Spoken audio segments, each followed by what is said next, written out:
This is Justin Jamino from Jojikiba.com. I'm basically showing how to run through Star Traders and ship-to-ship combat using 4 torpedoes to obliterate my opponent, weaken their defenses so I can go in and start the crew boarding. See, what I like about using the torpedoes is A, you can focus your crew on navigation skills. You can launch 4 attacks because they only cost 2 reactor points around. So you can launch 4 attacks from a range of 5, which is relatively safe.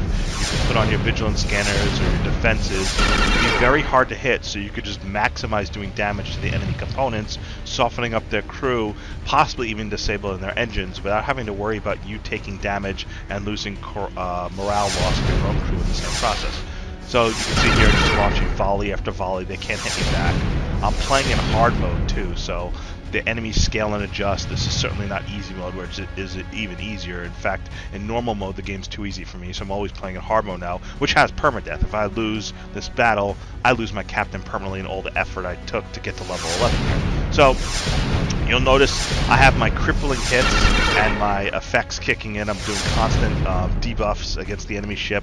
The debuffs do further damage every round, demoralizing the crew. You can see the average morale of the crew's down to 99 on their side. Haven't hit their engine yet, doing minimal damage to their hull, though it is more damage than I like. I try to do as little damage as possible to the hull to take out the components with void damage and internal radiation damage. That way it can hurt the crew, hurt the components, do less damage to the hull. So the last thing you want to do is destroy the hull, unless you just plan on salvaging the remains. I prefer to sometimes scrape the crew, get access to the cargo, before I choose whether or not to destroy or exterminate the ship.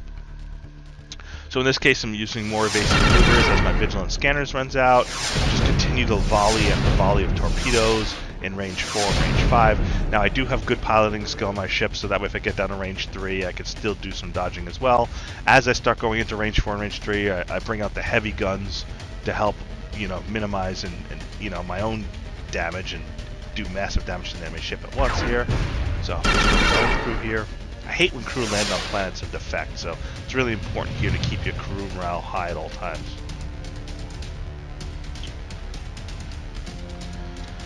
Okay, I played a lot of Star Trek Frontiers. You'll notice that I had 5 boarding options because I have 5 crew dogs who allow gunners who allow for boarding. Not crew dogs, sorry, gunners. So I always board a lot from range 3, and rather than going and closing into range 1, especially when fighting Xeno, because they have nasty weapons that could just tear apart your ship at range 1 with their autocannon. So I try to do all my boarding at range 3. Usually 5 boardings is all it takes to completely demolish my crew, either kill their captain or enough of their officers that end up, surrendering or suffering fatal losses and surrender.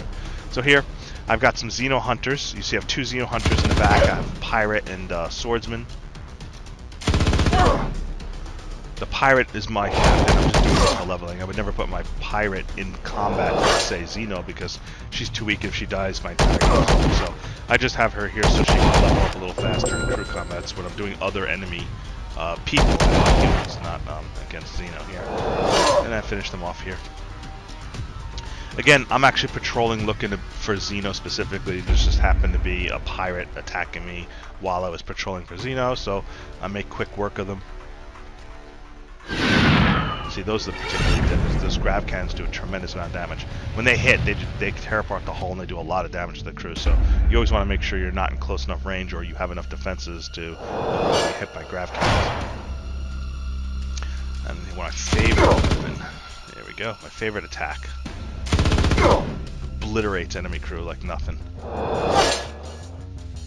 And though my captain is only level 11, my Xeno Hunters are actually like level 17 because they fought so many battles without the captain. And that's actually a good trick if you're going for the Xeno Hunter and the Master Xeno Hunter is don't make your captain fight combat so that your captain stays low rank, but your combat crew goes higher rank, and that way the enemies don't scale as fast.